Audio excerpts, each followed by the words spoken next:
متی نصر اللہ، اللہ کی مدد کب آئے گی، اللہ کی مدد کب آئے گی؟ وزلزلوا، ہلا دیے گئے، ہلا دیے گئے۔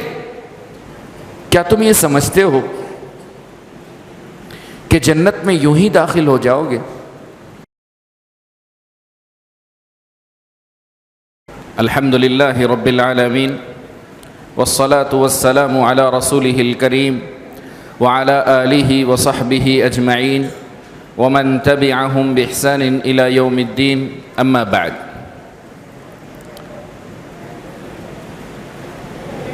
ذمہ داران مسجد و مدرسہ، اساتذہ اکرام،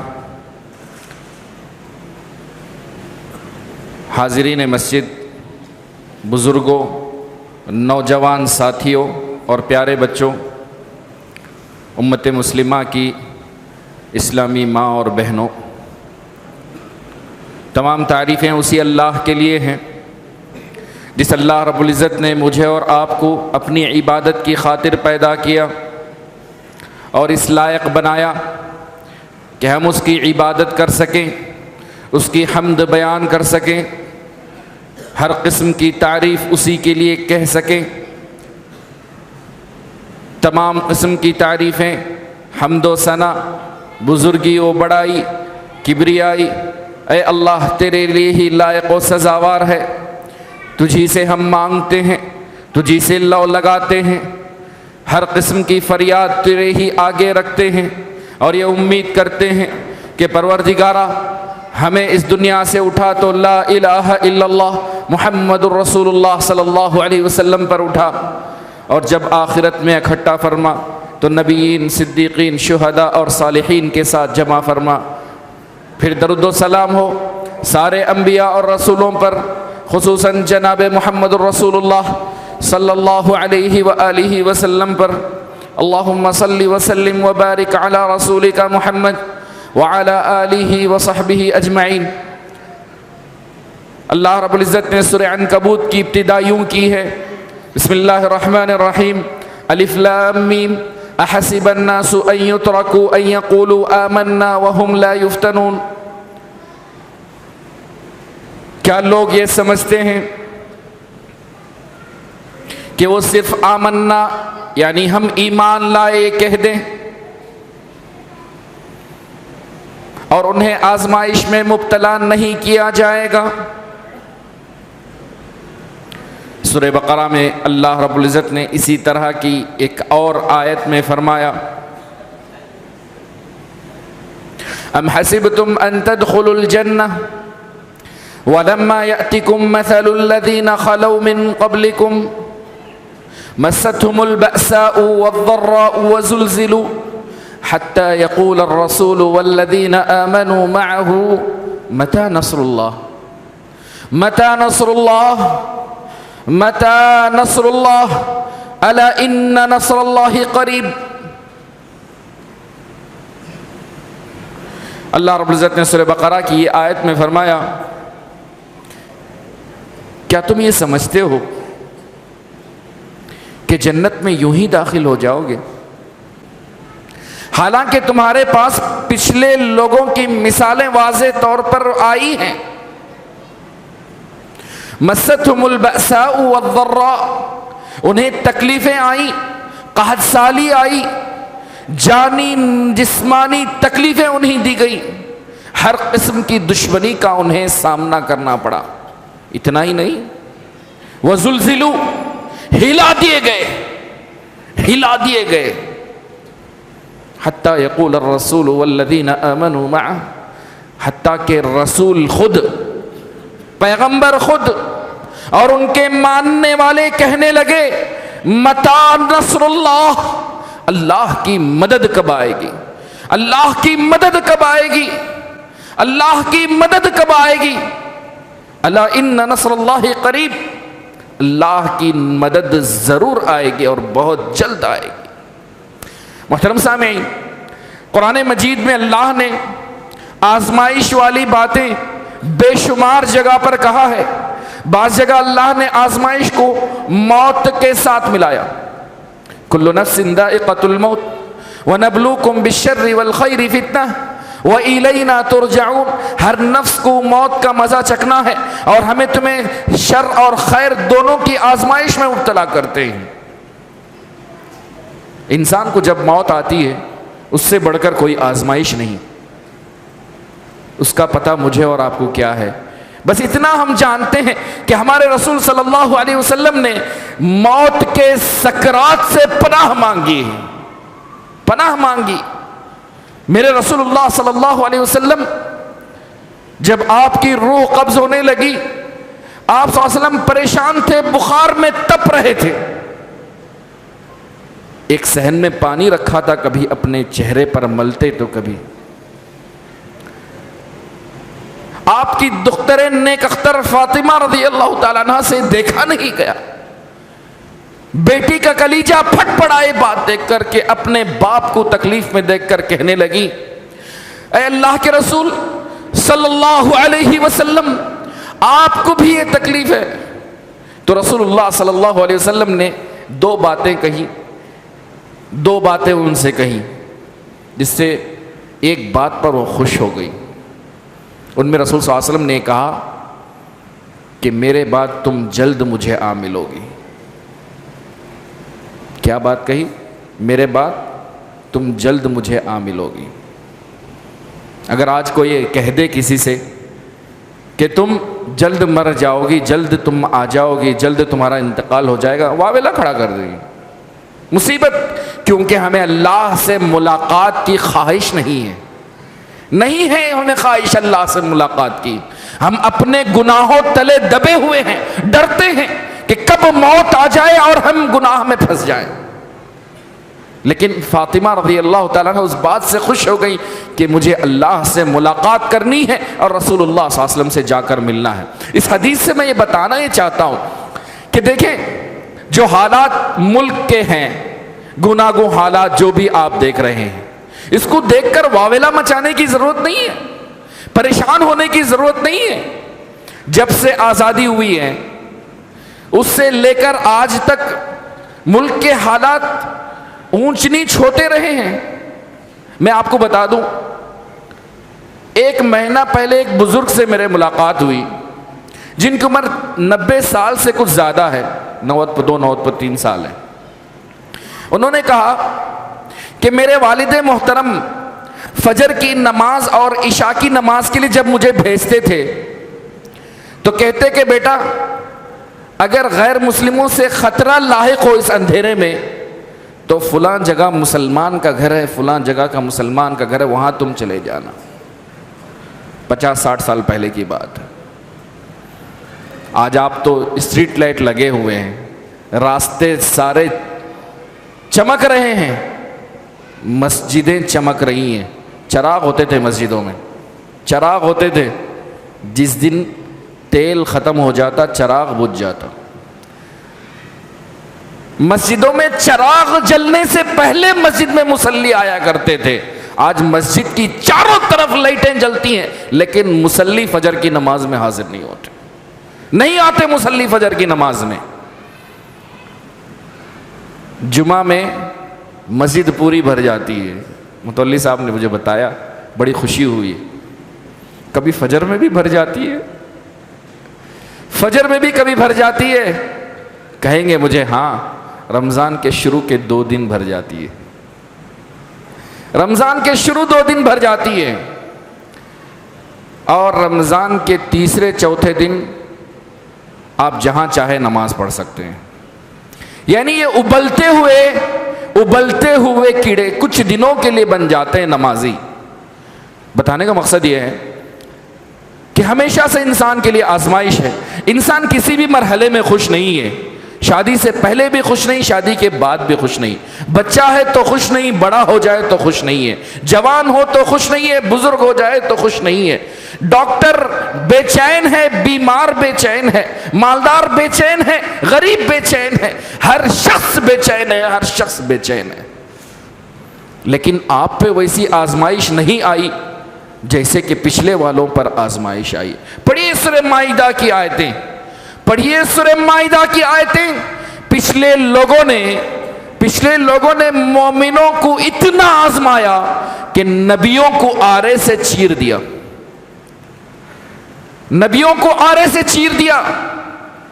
میرے پیارے بھائیوں، مسلمان ہو اگر آزمائش ضرور آئے گی، مسلمان ہو اگر آزمائش آئے گی، اگر آزمائش نہ آئی تو تم اپنے اسلام پہ غور کرنا، کیونکہ میرے رسول اللہ صلی اللہ علیہ وسلم کا فرمان ہے اشد الناس بلاء، سب سے زیادہ آزمائش نبیوں کو ملتی ہے، اس کے بعد جو جتنا ایمان والا ہوتا ہے اسے اتنی آزمائش ملتی ہے، لیکن آزمائش پر کھرا اترنے والا یہی مومن ٹھہرتا ہے، یہی مومن ٹھہرتا ہے، حتیٰ کہ قیامت سے پہلے بھی آزمائشیں آئیں گی، آسمان سے دھواں نکلے گا، چاروں طرف بھر جائے گا، مومن کو تکلیف نہ ہوگی، مومن کو تکلیف نہ ہوگی، ایک طرف سے نکلے گا تو دوسری طرف سے داخل ہوگا تو ایک طرف سے نکل جائے گا، لیکن کافر گھٹن سی محسوس کرنے لگے گا۔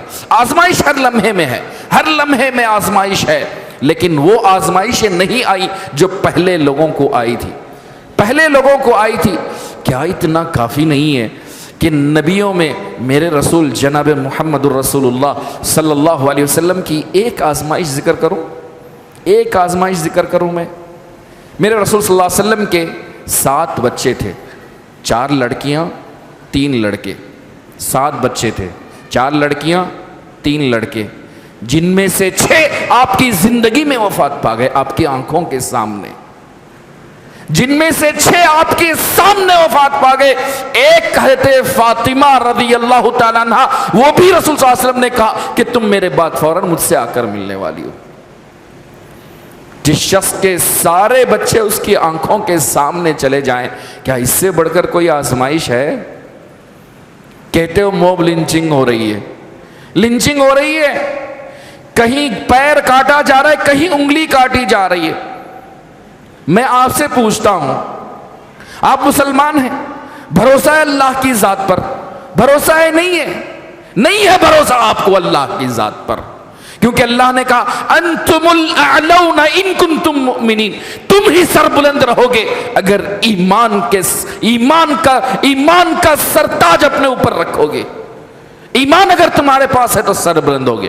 ہوتا اکثر یہ ہے، دیکھیں بھائی، جو ہو رہا ہے ماحول، جو سنتے ہیں آپ، جو سنتے ہیں، اس بارے میں بات کروں گا، لیکن جو ماحول آپ دیکھ رہے ہیں، جو سن رہے ہیں، آپ یہ یاد رکھیے کہ ہر وقت جب بھی آپ کے سامنے مشکل آتی ہے، کہیں یہ ہوتا ہے کہ آپ جواب صحیح سے نہیں دیتے، یا سامنے والے کے مقابلے میں آپ کی زبان غلط چل جاتی ہے، یا آپ بزدل ٹھہرتے ہیں، یا اس کا جواب صحیح سے نہیں دیتے، یا اس کو خود للکارتے ہیں، یا کچھ ایسا ہوتا ہے جس سے تصادم ہو جاتا ہے۔ ایسا کیوں نہیں ہوتا؟ ایسا کیوں نہیں ہوتا کہ ہم مسلمان اپنے پڑوسیوں سے، اپنے غیر اسلامی بھائیوں سے وہ رشتہ داری جوڑیں جو ایک پڑوسی کی رشتہ داری ہوتی ہے، ایک ہمسر کی رشتہ داری ہوتی ہے، یعنی اپنی عیدوں میں ہم ان کے ہاں تحفے تحائف بھیجیں، اپنی عیدوں میں تحفے تحائف بھیجیں۔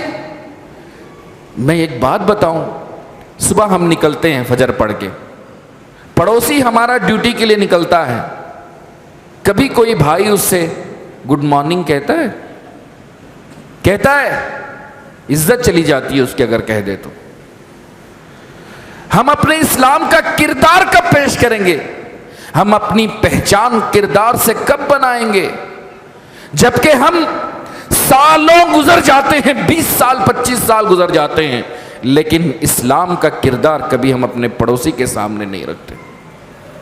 جو حالات بنے ہیں، ضروری ہے کہ کہیں نہ کہیں کوتاہی ہماری جانب سے بھی ہے، ان کوتاہیوں پہ غور کریں۔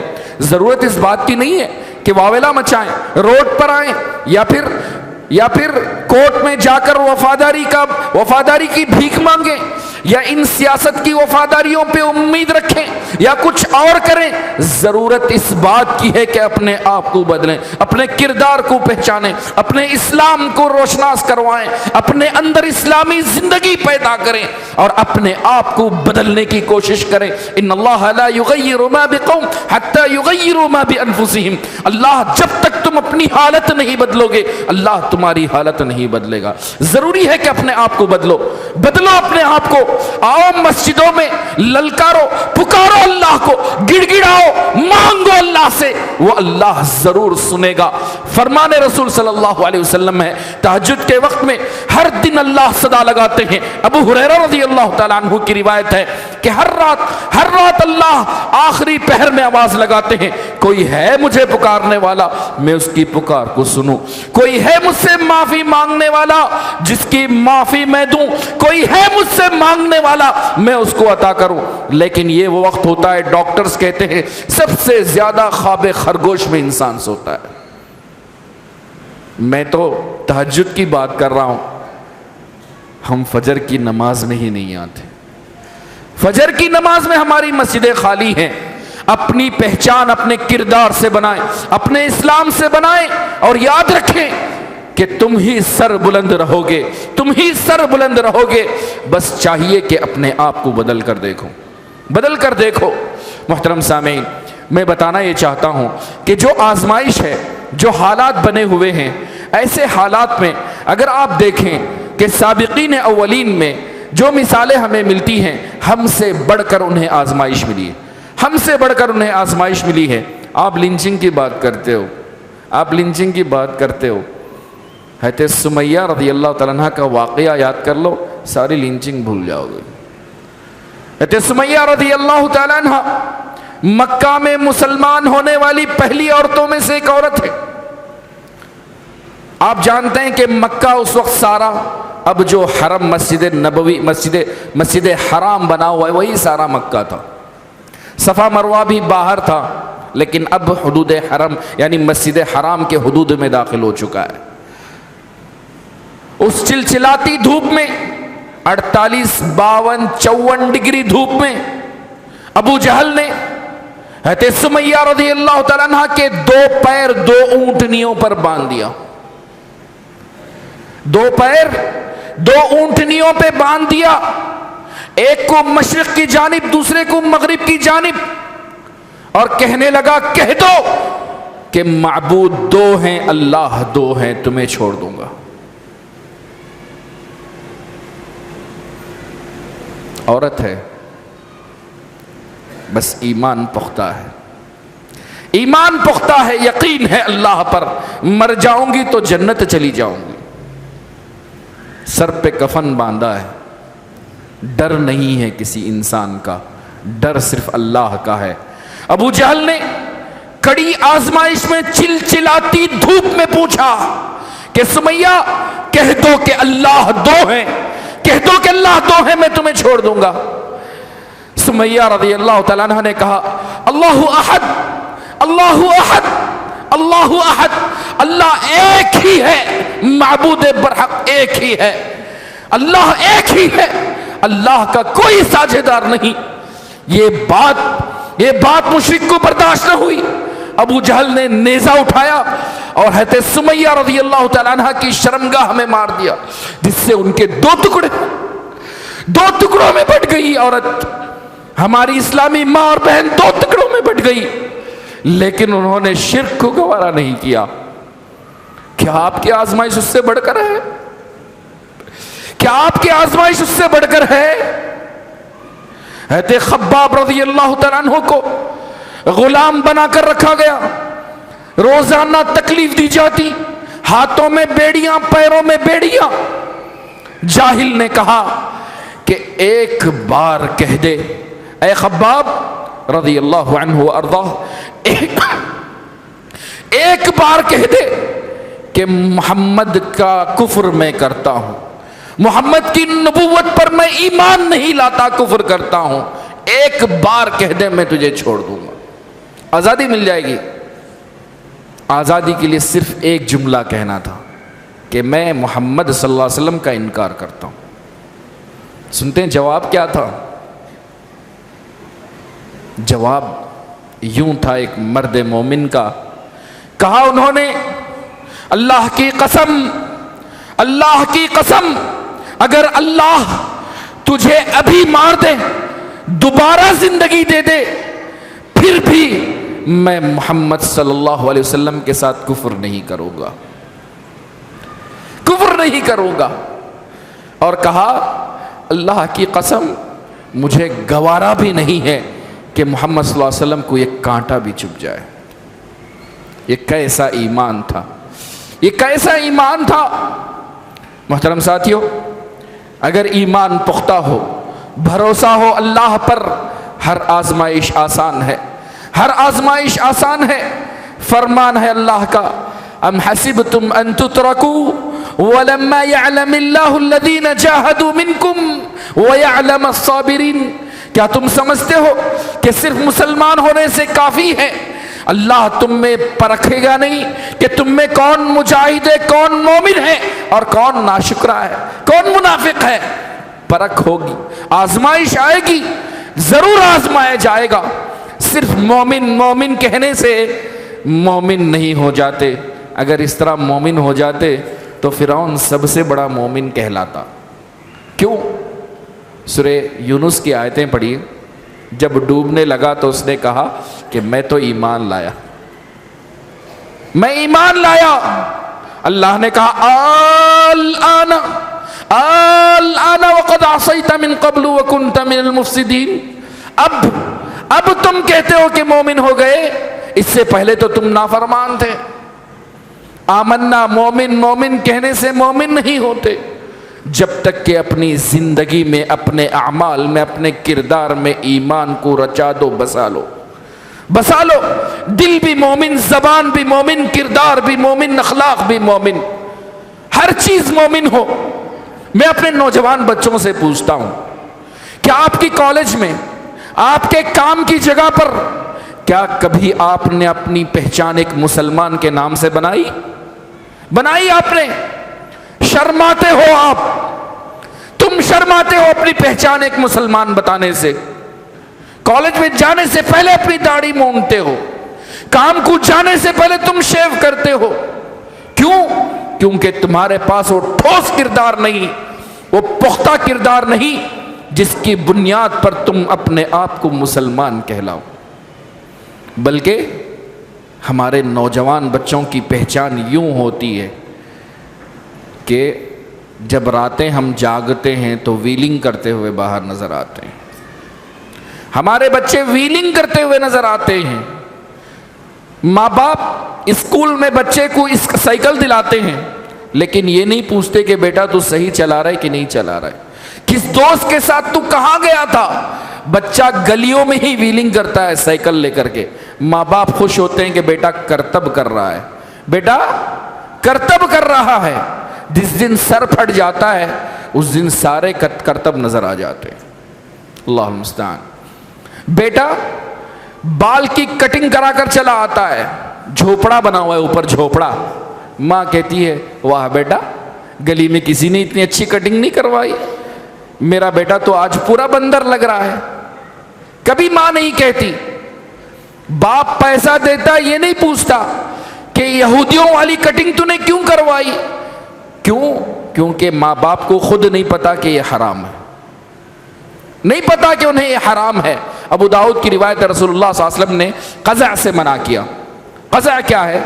کہ انسان بعض سر کے بال مونڈے اور بعض سر کے بال چھوڑ دے۔ آپ جانتے ہیں ہم انڈیا میں رہتے ہیں، اگر پورا سر مونڈ کر پیچھے چوٹی چھوڑ دی جائے تو برا محسوس کرتے تھے کہ نہیں کرتے تھے؟ آج اس کی نئی شکل ہے، اللہ معاف کرے، جنگلی وہ جانور ہوتا ہے نا گندا، اس کی شکل بنا کر چلے آتے ہیں اور شان سے گھومتا ایسے ہے گویا کہ اس نے بہت بڑی شان کر لی ہے۔ اعوذ باللہ۔ جب برائی برائی نہ سمجھی جائے، جب بے حیائی بے حیائی نہ سمجھی جائے تو اس طرح کے حالات پیدا ہوں گے۔ اپنی پہچان اپنے اسلام سے بناؤ، اپنے ایمان سے بناؤ، اپنے کردار سے بناؤ، لوگ کہیں کہ یہ مسلمان لڑکا ہے، اس کی امانت داری پر لوگ کہیں کہ یہ مسلمان ہے، دھوکہ نہیں دیتا، یہ مسلمان ہے، اپنی زبان نہیں بدلتا، یہ مسلمان ہے، کبھی کسی کے ساتھ غداری نہیں کرتا۔ اپنی پہچان اپنے اسلام سے بنائیں۔ موجودہ حالات یہ جو بنے ہیں، یہ انسان کو اس بات کی طرف دعوت دیتے ہیں کہ وہ اللہ کی طرف لوٹ کر آئیں، اللہ کی طرف لوٹ کر آئیں۔ سب سے پہلی چیز دعاؤں سے سہارا لیں، دعاؤں کا سہارا لیں۔ ہم اپنی امت اسلامیہ کے لیے کبھی دعا نہیں کرتے۔ ارے ہم اتنے بخیل اور نکمے ہیں، اپنے لیے ہی دعا نہیں کرتے۔ نماز ہوئی کہ یوں بھاگ جاتے ہیں اور دعا کے لیے سمجھتے ہیں کہ صرف نماز کے بعد یا مسجد میں جاؤ تو وقت ہے، مصیبت پڑی تو چلے آتے ہیں، مصیبت پڑی تو لگتا ہے کہ سب سے زیادہ مجبور یہی ہے۔ وَإِذَا مَسَّهُ الشَّرُّ فَذُو دُعَاءٍ عَرِيضٍ، جب بیماری آتی ہے، تکلیف لگتی ہے تو لمبی لمبی دعائیں کرنے لگتا ہے۔ خوشحالی میں اللہ کو یاد رکھو۔ مسند احمد کی روایت، رسول اللہ صلی اللہ علیہ وسلم نے فرمایا تعرف الی اللہ فی الرخاء یعرفک فی الشدہ، اللہ کو خوشحالی میں یاد رکھو، مصیبت پہ اللہ آپ کو یاد رکھے گا، تندرستی میں اللہ آپ کو یاد رکھے گا۔ خوشحالی آتی ہے انسان یاد نہیں کرتا اللہ کو۔ کتنے مالدار ہیں جو اپنے مال میں اللہ کا حق ادا کرتے ہیں۔ تو عموماً موجودہ حالات جو بنے ہیں، ان سے نکلنے کے راستے کیا ہیں، حل کیا ہے؟ حالات تو ہم نے سنے ہیں۔ سب سے پہلا حل میں نے کہا کہ دعاؤں کا سہارا لیجیے، دعاؤں کا سہارا لیجیے۔ ہر نبی نے اپنی امت کے لیے دعا کیا ہے، آپ بھی دعا کیجیے۔ رات میں اٹھیے، گڑ گڑائیے، مانگیے اللہ سے، مانگیے اللہ سے، دعا کیجیے کہ اے پروردگارا ہمارے ان حالات کو سدھار دے، اے اللہ ہمارے ان حالات کو سدھار دے، ہم پہ رحم فرما، ہماری گناہوں کی وجہ سے ہمیں نہ پکڑ، ہمارے گناہوں کی وجہ سے ہمیں نہ پکڑ، اور کچھ بے وقوفوں کی کارکردگی کی وجہ سے ہمیں نہ پکڑ۔ سب سے پہلی چیز ہے دعاؤں کا سہارا لیجیے۔ دوسری بات کہ ان مصیبتوں سے نکلنے کا سب سے اہم حل یہ ہے کہ آپ اپنے بچوں کو تعلیم یافتہ بنائیں، تعلیم سے آراستہ پیراستہ کریں، کسی بھی میدان میں پیچھے نہ رہنے دیں۔ ان میں سب سے پہلی تعلیم اپنے بچوں کا عقیدہ مضبوط کریں، دینی تعلیم انہیں دیجیے، انہیں بتائیے کہ دین کیا ہے، اسلام کیا ہے۔ اسلام پہ انگلیاں اٹھتی ہیں، لیکن آپ کا بچہ بتا نہیں سکتا کہ کس بات پر انگلی اٹھی ہے، کس بات پر انگلی اٹھی ہے۔ اسلام پر انگلیاں اٹھتی ہیں، جملے کسے جاتے ہیں، رسول اللہ صلی اللہ علیہ وسلم کی شان میں گستاخی ہوتی ہے، لیکن آپ کو نہیں پتا کہ اس میں غلطی کہاں ہے اور ہمیں کہاں غلط کہا جا رہا ہے۔ کیوں کہ حضرت گوگل جو ہیں جو آپ کو بتا دیتے ہیں، فوراً گوگل کھول کر دیکھتے ہیں کہ بھئی غلطی کہاں ہے، اور اس کے بعد اس کو فارورڈ کرتے ہیں کہ دیکھو وہ ویڈیو جو نکلی ہے اس کی بات یہ ہے۔ اپنے بچوں کو عقیدہ سکھائیے، اسلام سکھائیے، دین سکھائیے۔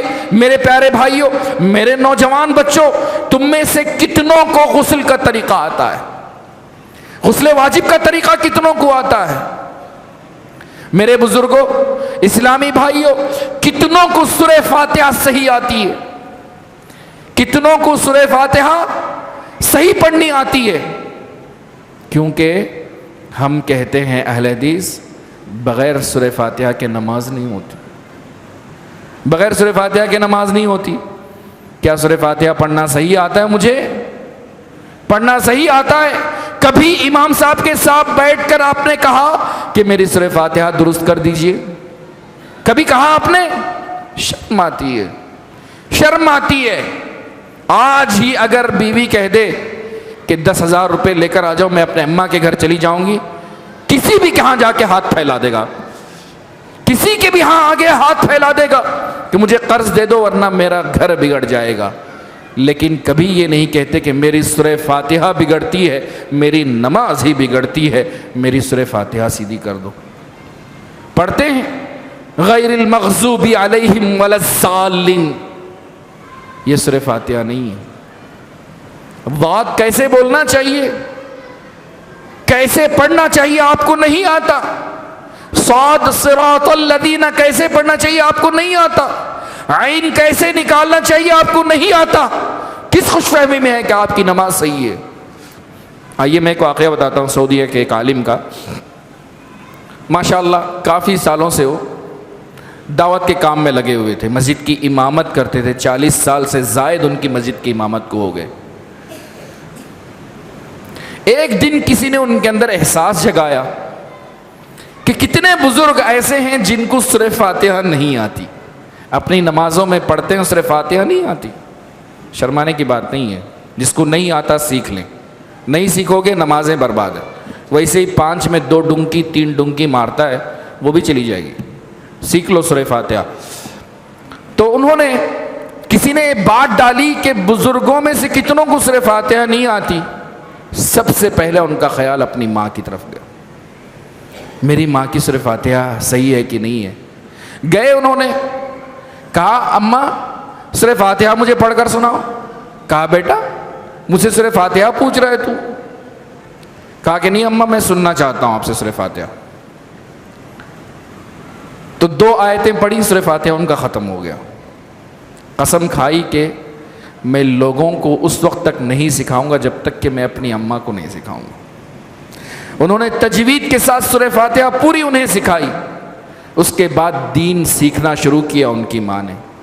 بعض مرتبہ ہمیں احساس نہیں ہوتا، ہمارے چراغ تلے ہی اندھیرا ہوتا ہے، احساس نہیں ہوتا۔ ہم اپنے بچوں کو تو بھیج رہے ہیں لیکن ہمارے اندر ہی کئی چیزیں نہیں ہیں۔ وضو کا طریقہ ہمیں صحیح نہیں معلوم، جب سجدے سے اٹھنا ہے، کھڑے ہونا ہے، طریقہ ہمیں نہیں معلوم، کیسے اٹھنا چاہیے، انگلیاں کیسے ہونی چاہیے ہمیں نہیں پتا۔ ہماری پہچان، سلفیوں کی پہچان ہماری نماز سے ہوا کرتی تھی، ہماری نماز سے ہوا کرتی تھی کہ کھڑے ہوتے ہیں تو کھمبے کی طرح کھڑے ہوتے ہیں، حرکت نہیں کرتے۔ جب نماز کے لیے کھڑے ہوتے ہیں اطمینان کی نماز پڑھتے ہیں۔ علامہ البانی رحمہ اللہ، یحییٰ المعلمی رحمہ اللہ، دیگر اہل علم ذکر کرتے ہیں کہ جب انہوں نے انڈیا میں آ کر جامعہ سلفیہ بنارس میں اہل حدیثوں کی نماز دیکھی تو جا کر وہاں کہا کہ اگر رسول اللہ صلی اللہ علیہ وسلم کی نماز دیکھنی ہو تو انڈیا میں جا کر وہاں دیکھ لو، وہاں جا کر دیکھ لو کہ رسول صلی اللہ علیہ وسلم کی نماز کیسی ہے۔ اگر امام صاحب 12 منٹ نماز پڑھا دیے تو ان کی تو خیر نہیں، ان کی تو خیر نہیں۔ وہ شخص جو کبھی فجر کی نماز کو نہیں آتا، ایک دن آ گیا، پتہ نہیں میاں بیوی میں جھگڑا ہو گیا ہوگا، بیوی نے لات مارا، چلا آیا، اب اس دن امام صاحب 2 منٹ دیر سے آئے۔ انسان ہے، انسان ہے، انسان ہے، شادی شدہ ہے، ضرورتیں نہیں ہیں اس کی، نہیں ہے ضرورتیں اس کی، یعنی وہ فرشتہ ہے، بٹن کے ساتھ حاضر ہو جائے۔ 2 منٹ دیر سے آئے، کہتا ہے کیا اتنی بڑی تنخواہ دیتے ہیں ان کو، نماز کے لیے تو ٹائم پہ نہیں آتے۔ ایک ہی دن فجر پہ آیا ہے اور اس دن امام صاحب پہ سیدھے نہیں ہوتا، ایسے ہوتا ہے، مسجد کے ذمہ داروں کو پتہ ہے، علماء ان چیزوں کو جھیلتے ہیں۔ محترم سامعین، ہر چیز کے لیے آواز اٹھانا یہ ضروری نہیں ہے، بدلاؤ لے کر آئیے اپنے اندر۔ ہر چیز کے آگے واویلا مچانا یہ حل نہیں ہے، اپنے کردار سے اپنی پہچان بنائیے، اپنے کردار سے اپنی پہچان بنائیے، اسلامی اقدار کو اپنائیے، اسلامی تعلیم کو اپنے اندر لائیے، اپنے بچوں کو اسلامی تعلیم سکھائیے، عقیدہ پختہ کیجیے، ساتھ ساتھ جو دنیاوی تعلیم ہے، عصری تعلیم ہے، اس میں بھی پیچھے نہ رہیں، ہمارے بچے بھی ڈاکٹر بنے، ہمارے بچے بھی انجینئر بنے، ہمارے بچے بھی میڈیا میں جائیں، ہمارے بچے بھی پروفیسر بنے، ہمارے بچے بھی ہر جگہ ہوں، حتیٰ کہ ہمارے بچے سیاست میں بھی جائیں سیاست میں، ضروری ہے تاکہ اپنے قوم کی حفاظت ہو، ہر جگہ ہماری قدر ہو، ہمیں قدر سے دیکھا جائے۔ ضروری ہے کہ چند لوگ ڈاکٹر بنے تو چند لوگ سیاست دان بھی بنے، ضروری ہے اس بات کی کہ بیدار ہو جائیں، ہر فیلڈ میں، ہر میدان میں آپ کے شہسوار ہوں، وکیل ہوں آپ کے، پتہ ہو کہ قانون کیا ہے، دستور ہند کیا ہے، آپ کے حقوق کیا ہیں، آپ کے رائٹس کیا ہیں، آپ کو کیسے جینا ہے یہ بتائیں، ہونا چاہیے. یہ بیداری بھی آپ کے اندر آنی چاہیے. نمبر 3، ان ماحول میں، ان حالات میں ضروری ہے کہ ہم دعوت کا کام کریں، دعوت اسلامی کو عام کریں، اسلام کی دعوت کو پھیلائیں. یریدون لیطفئوا نور اللہ بافواہہم واللہ متم نورہ.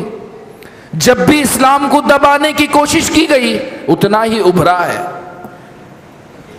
اسلام کی فطرت میں جتنا بھی دباؤ گے اتنا ہی ابھرے گا. علامہ اقبال نے کہا. تو اسلام کی دعوت کو عام کریں، دعوت اسلامی بتائیں کہ اسلام ہمارا کیا ہے. کب بتائیں گے؟ جب ہمیں خود نہیں پتا ہے. جب ہمیں خود نہیں پتا ہے تو دعوت اسلامی کو عام کریں، یہ باور کرائیں سامنے والے کو، یہ بتائیں کہ ہم تمہارے دشمن نہیں ہیں. ہماری مثال اس شخص کی مثال ہے جس گھر میں آگ لگ گئی، اس گھر سے لوگوں کو بچا کر ریسکیو کر کے لے کر آتا ہے. میں ویسی تڑپ رکھتا ہوں. میری مثال، میں تمہیں اس دنیا کے بعد ایک اور زندگی ہے جسے ہم آخرت کی زندگی ہے، جس کی آخرت کی زندگی ہم کہتے ہیں، اس زندگی میں جنت بھی جہنم بھی ملے گی. اس جہنم کی آگ سے میں تمہیں بچانا چاہتا ہوں. میں تمہارا دشمن نہیں ہوں، میں تمہیں ریسکیو کرنا چاہتا ہوں، بچانا چاہتا ہوں. تمہارے لیے میرے پاس جذبات ہیں، تمہارے لیے ہمدردی ہے، میں تمہاری خیر خواہی چاہتا ہوں. آپ یہ باور کروائیں، تصور دلائیں. آپ یہ کیوں تصور دلاتے ہیں کہ میرا مذہب الگ تمہارا مذہب الگ؟ آپ یہ تصور کیوں دلاتے ہیں کہ میں تمہارا دشمن ہوں، میں تمہارا مد مقابل ہوں؟ جہاں کی بات ہوئی فوراً اٹھ کر کھڑے ہو گئے. نہیں، آپ یہ تصور دلائیے کہ میں تمہارے لیے خیر خواہ ہوں، میں تمہارے لیے خیر خواہ ہوں، تمہیں جہنم کی آگ سے بچانا چاہتا ہوں. میں اگر تم مانو نہ مانو کوئی بات نہیں، تم نہیں مانو گے، میں زبردستی نہیں کرتا، کیونکہ میرا دین زبردستی نہیں کرتا. آپ بتائیے، اسلامی تعلیمات کو عام کیجیے، اسلامی تعلیمات کو عام کیجیے. نمبر 4، ضرورت اس بات کی ہے کہ ہم اتحاد پیدا کریں، اتفاق پیدا کریں. اتحاد و اتفاق کی بڑی کمی ہے. ہر گھر میں، ہر مسجد میں، ہر محلے میں، ہر گروہ میں، ہر جگہ اتحاد و اتفاق کی کمی ہے. وہی اگر مال کا معاملہ آ جائے تو سارے لوگ اکٹھے ہو جائیں گے، لیکن دین کا معاملہ آ جائے تو ہم اکٹھے نہیں ہوتے. فلاں ہے، فلاں فلانی ہے، فلاں فلانی ہے، فلاں ایسا ہے، فلاں ویسا ہے. ضرورت اس بات کی ہے کہ عقیدے میں سمجھوتا نہ ہو، لیکن جو صاحب عقیدہ ہو وہ اتحاد کرے، اتفاق سے کام لے، آپسی خلش کو دور کریں، دلوں کی رنجشوں کو اٹھا کر پھینکیں. اللہ کی قسم، جس دن مر جاؤ گے اس دن جنازہ اٹھاتے ہوئے کوئی یہ نہیں بولے گا کہ میرا یہ دشمن تھا، میرا یہ دوست تھا، میرا یہ فلاں تھا. کیونکہ اس دن صرف جسم رہ جائے گا، روح نہیں رہے گی، پہچان صرف جنازے سے ہوگی. میرے پیارے بھائیوں، اتحاد کی ضرورت ہے، چاہے وہ گھر کے اندر ہو، چاہے گھر کے باہر ہو، چاہے مسجد کے اندر ہو، چاہے محلے کے اندر ہو، چاہے شہر میں ہو، چاہے دیہات میں ہو، چاہے ہندوستان میں ہو، چاہے ساری دنیا میں ہو. اتحاد کی ضرورت ہے. اتحاد پیدا کریں، ایک ہو جائیں تو بن سکتے ہیں خورشید مبین. ایک ہو جائیں، اسلامی تعلیمات کو اوپر رکھیں، اللہ اور اس کے رسول صلی اللہ علیہ وسلم کے لیے ایک ہو جائیں تو کوئی بھی دشمن آپ کے سامنے دشمن نہیں رہے گا. سب آپ کے سامنے دوستی کا ہاتھ پھیلائیں گے. نمبر 5، جو آج کل ویڈیو پھیلتی ہیں اکثر اس میں میڈیا یا دشمنوں کا مقصد یہ ہوتا ہے کہ ان ویڈیوز کے ذریعے مسلمانوں میں خوف پھیلایا جائے، دہشت پھیلائی جائے. اور ہم مسلمان جب کوئی نئی کلپ آتی ہے یہ نہیں سوچتے کہ یہ صحیح ہے یا غلط ہے، فوراً 100 گروپ میں فارورڈ کر دیتے ہیں اور سمجھتے ہیں کہ سب سے پہلے میں نے بھیجا ہے، شان کرتے ہیں۔ ان جاءکم فاسق بنبأ فتبینوا، جب کوئی خبر تمہارے پاس آئے کسی فاسق بدکار سے، بد ایمان سے، تو چھان بین کر لو کہ صحیح ہے کہ غلط ہے، کہیں ایسا نہ ہو کہ تمہیں شرمندگی اٹھانی پڑے۔ حقیقی شرمندگی اس وقت اٹھانی پڑے گی جب کل قیامت کے دن تمہاری نیکیاں اٹھا کر سب کو بانٹ دی جائیں گی، مفلس کہلاؤ گے، لاچار کہلاؤ گے۔ اس لیے جب بھی کوئی خبر آتی ہے، کمال اس میں نہیں کہ اس کو فارورڈ کر رہا ہوں، کمال اس میں ہے کہ غلط ہے تو اس کو آگے نہ بھیجوں، کیونکہ جو غلطی مجھ تک ہے وہ آگے تک نہ جائے۔ راستے میں چل رہے ہو، بڑی سی کانچ پڑی ہے، آپ کے ٹائر کو لگ گئی، بائک کے ٹائر کو لگ گئی، ٹائر خراب ہو گیا، آپ ٹائر سے اس کانچ کو نکالتے ہیں، نکالنے کے بعد کیا کرتے ہیں؟ اس کو پھینکتے ہیں یا درمیان میں گاڑ کے بڑے سے رکھتے ہیں، میرا پھٹا دوسرے کا بھی پھٹ جائے، میرا تو پھٹا ہے دوسرے کا بھی پھٹے، ایسا کرتے ہیں؟ نہیں کرتے۔ تو اسی طرح سے خیر خواہی چاہیں آپ مسلمان بھائی کی، ایک مسلمان بھائی کی خیر خواہی چاہیں، اس کے ساتھ غلط ہونے نہ دیں۔ ضروری ہے کہ جس سے آپ کو ٹھوکر لگے وہ ٹھوکر اپنے مسلمان بھائی کو نہ لگے۔ دیکھیں بعض مرتبہ وہ کلپس جو 5-6 سال پرانے ہیں، یوٹیوب میں تھے، مر گئے تھے، ان کو اٹھا کر لوگ پھیلا رہے ہیں لنچنگ کے نام سے، مسلمانوں کو ہراساں کرنا چاہتے ہیں، پریشان کرنا چاہتے ہیں۔ لہذا آپ کیوں ان کا ساتھ دیتے ہیں؟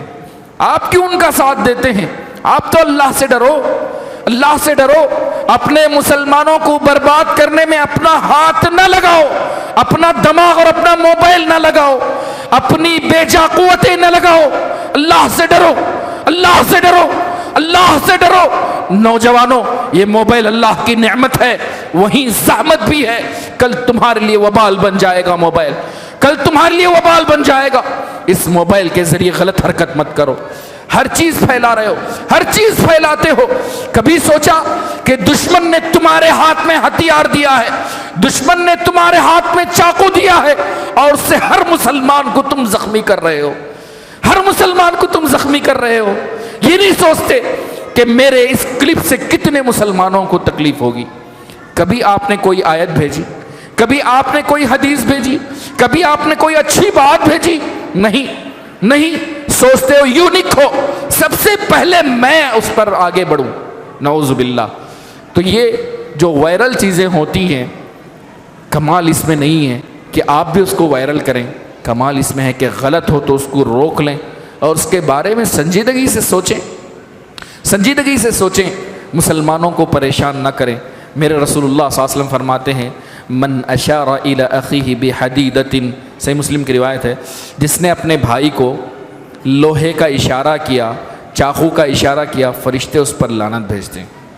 ہمارا اسلام امن کا پیامبر ہے، پیس کا پیامبر ہے، پیس دیتا ہے۔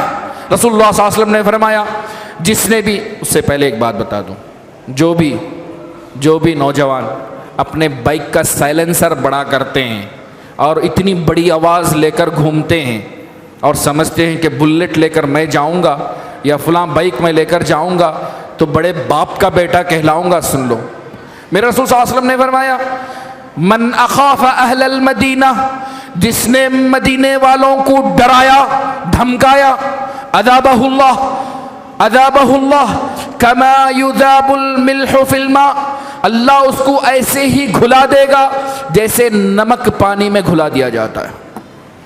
جو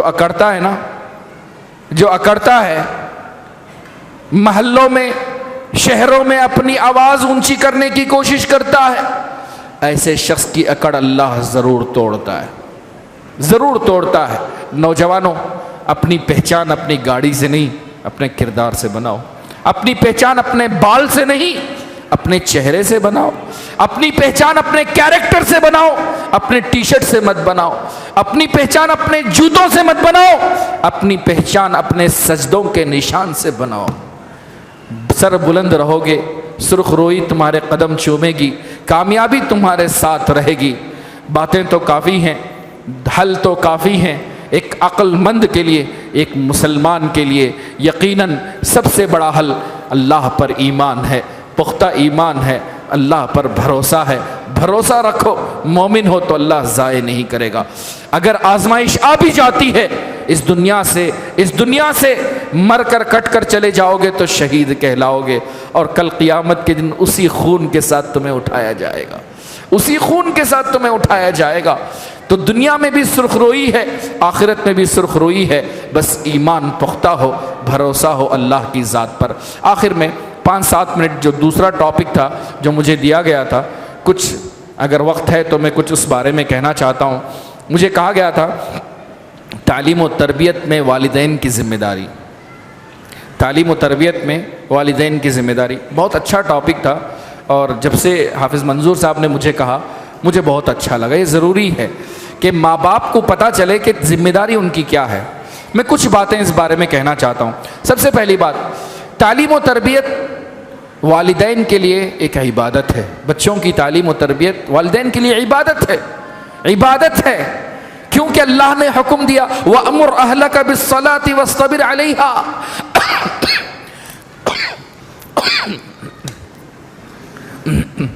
کیونکہ اللہ نے حکم دیا کہ اپنے گھر والوں کو نماز کا حکم دو اور اس پر ثابت قدم رہو، اور اس پر ثابت قدم رہو۔ لہذا اپنے گھر والوں کو تعلیم دینا، تربیت دینا، اپنے بچوں کو اسلامی تعلیم سکھانا، یہ عبادت ہے۔ نمبر 2، یہ انبیاء کی ذمہ داری، اور یقیناً انبیاء نے اس کو اپنایا، انبیاء کا قدوہ ہے۔ کئی آیتیں ہیں۔ ابراہیم علیہ السلام نے دعا کی وَجْنُبْنِي وَبَنِيَّ أَن نَّعْبُدَ الْأَصْنَامَ، پروردگارہ مجھے بھی میرے بچوں کو بھی بت پرستی سے بچا۔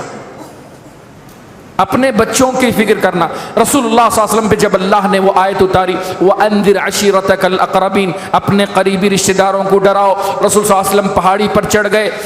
لمبی حدیث ہے، اس میں رسول صلی اللہ علیہ وسلم نے کہا یا فاطمہ یا فاطمہ یا فاطمہ، اے میری بیٹی، میری لخت جگر فاطمہ، سن لے، انقذی نفسکی من النار، اپنے آپ کو اللہ کے عذاب سے بچا لے، فإنی لا اغنی عنک من اللہ شیئا، کیونکہ کل قیامت کے دن میں اللہ سے تجھے بچا نہیں سکتا، اللہ سے نہیں بچا سکتا۔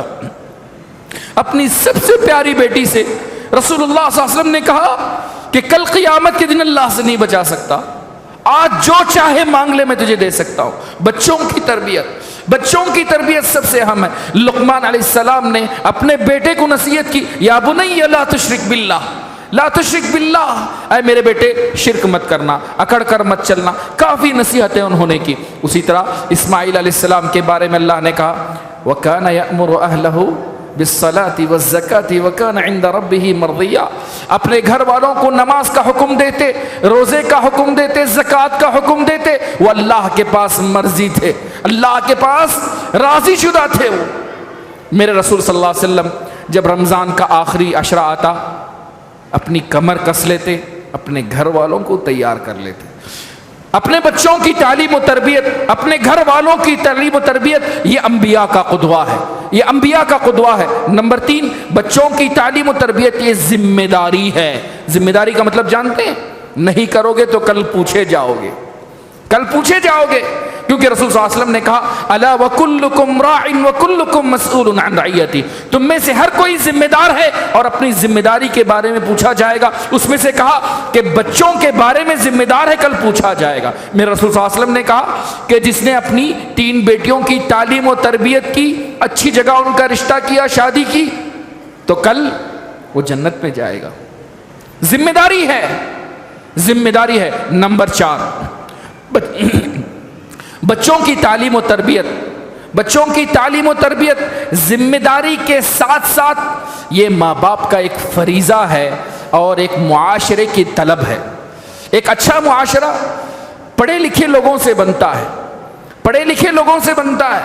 جب تک معاشرے کی اصلاح نہیں ہوتی، معاشرہ تعلیم یافتہ نہیں ہوتا، ایک سدھرا ہوا معاشرہ نہیں بن سکتا۔ آخر میں کچھ باتیں کہ بچے بگڑتے کیوں ہیں، اس کے پہلے ایک بات کہہ دوں میں کہ آپ ڈاکٹر بنا دیں، انجینئر بنا دیں، فرق نہیں پڑتا۔ اگر آپ کے بچے کو نماز نہیں آتا، عقیدہ نہیں معلوم، تو آپ بیکار ہیں، آپ فیل ہیں۔ کیوں؟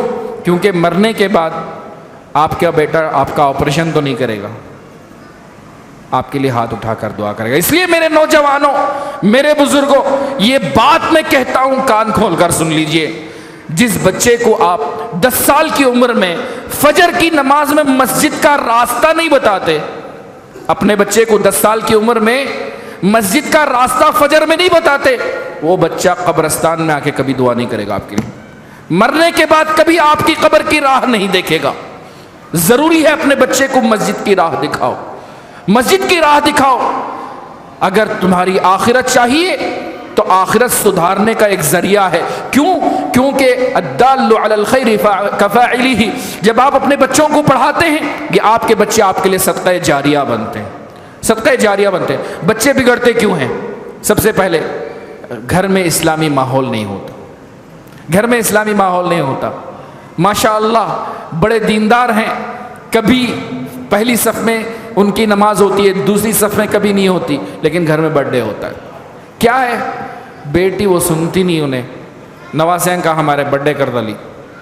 آپ اتنے نامرد ہو گئے ہیں کہ آپ کے گھر میں آپ کی بیٹی پہ آپ کا کنٹرول نہیں ہے۔ آپ کیسے نمازی ہیں کہ آپ کے ہاں برتھ ڈے منایا جاتا ہے؟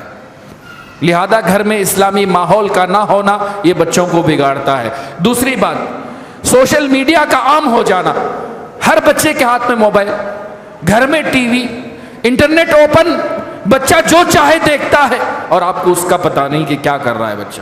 نمبر 3، برے دوست۔ آپ کے بچے کے دوست کون ہیں؟ آپ دیکھیے کتنے بچے آج ڈرگ لے رہے ہیں، کیوں؟ کہ برے دوستوں نے ان کو بری حالت میں ڈال دیا۔ اپنے بچوں کا خیال رکھیے، برے دوستوں سے بچائیے، برے دوستوں سے بچائیے۔ نمبر 4، جو سب سے اہم ہے، سب سے اہم ہے، بچوں کو دعا کیجیے، دعا کیجیے بچوں کے حق میں، اے اللہ میرے بچوں کی حفاظت فرما۔ ماں بچے کو گھر سے باہر نکالے تو دعا کے بغیر نہ نکالے، بچے کو جگائے تو کہے دائیں طرف سے اٹھ بیٹا، اور دعا پڑے بغیر نہیں اٹھنا۔ بچہ جاگے تو اسکول اس وقت تک نہیں جانا جب تک کہ تم نے نماز نہیں پڑھی۔ اس ہیڈ ماسٹر ہیڈ مس کا واقعہ مشہور ہے، جس نے اپنے بچے کو مین ایگزام میں جگایا نہیں، ایگزام تھا نہیں جگایا اپنے بچے کو۔ 10 بجے جب بچہ جاگا، بہت کوسا ماں کو، ماں تم نے مجھے کیوں نہیں جگایا، میری زندگی تو برباد ہوگی۔ تو ماں نے کہا جو تو آخرت کے ایگزام میں فیل ہو رہا ہے، فجر کی نماز کے لیے نہیں جاگا، تو دنیا کے ایگزام میں کتنا بھی پاس ہو جائے تو فیل ہے، دنیا کے ایگزام میں فیل ہے۔ جب فجر کی نماز کے لیے تو نہیں جاگا تو میں اس امتحان کے لیے کیوں جگاؤں تجھے؟ ایسی مائیں کہاں ہیں؟ اپنے بچوں کے لیے دعا کریں، جیسے ابراہیم علیہ السلام نے دعا کی، وَجُنُبْنِي وَبَنِيَّ أَن نَعْبُدَ الْأَصْنَامَ، جیسے رسول اللہ صلی اللہ علیہ وسلم دعا کرتے تھے، اپنے بچوں کے لیے دعائیں کریں۔ آخری میں، سب سے آخری چیز، بچوں کی تربیت میں اسلامی تربیت کو مد نظر رکھیں۔ مارنے پیٹنے سے بچے سدھرتے نہیں ہیں، یہ غلط طریقہ ہے، یہ غلط طریقہ ہے۔ اپنے بچوں کو پیار سے تربیت کیجیے۔ میرے رسول صلی اللہ علیہ وسلم کے پاس وہ شخص جس نے نوجوان ہے آ کر زنا کی اجازت مانگتا ہے، مسند احمد کی روایت، زنا کی اجازت مانگنے لگا، صحابہ کہنے لگے مہما منہ بن کر اس کا بد، کتنی بری بات ہے۔ رسول اللہ نے کہا چھوڑو، قریب آنے دو، سمجھایا تمہاری ماں کے ساتھ صحیح ہے؟ کہا نہیں۔ تمہاری بہن کے ساتھ؟ نہیں۔ تمہاری بیٹی کے ساتھ؟ لمبی حدیث ہے، بار بار آپ نے سنی ہوگی۔ آخر میں آپ صلی اللہ علیہ وسلم نے کیا کیا؟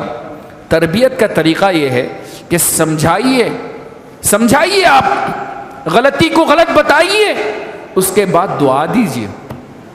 پھر آپ صلی اللہ علیہ وسلم نے کہا اللہم حسن فرجہ، اللہ اس کی عزت و آبرو کی حفاظت فرما۔ کہتے ہیں صحابہ کرام اس کے بعد کبھی وہ شخص نے غلط عورت کی طرف نگاہ ہی نہیں اٹھائی۔ تربیت کے انداز میں ضروری ہے کہ دعا کریں۔ نمبر 2، بچوں کو ان کا مقام دیجیے۔ ہمارے گھروں میں بچوں کو مقام نہیں دیا جاتا۔ کسی جگہ باہر ٹور پہ نکلتے ہیں، حیدرآباد جانا ہو کرنول سے، گاڑی میں 4 آدمیوں کی جگہ ہے، 4 آدمی تو ہوتے ہیں، ساتھ میں 3 بچے ہوتے ہیں، بچوں کی جگہ کہاں ہے بچوں کی جگہ؟ گود میں ہوتی ہے جگہ. بچوں کو ان کا مقام دیجیے. آپ یورپین کنٹریز میں دیکھیے کہ 4 جگہ ہیں, 2 میاں بیوی 2 بچے, بس ساتھ پہ کوئی ہو دوسری گاڑی کر لیں. بچے کو اس کا مقام دیجیے. بچے کے جذبات کا خیال رکھیے. بچہ گھر میں کوئی بات بولتا ہے, چپ, بڑوں کے سامنے بولتا ہے, بولتے نہیں بولتے.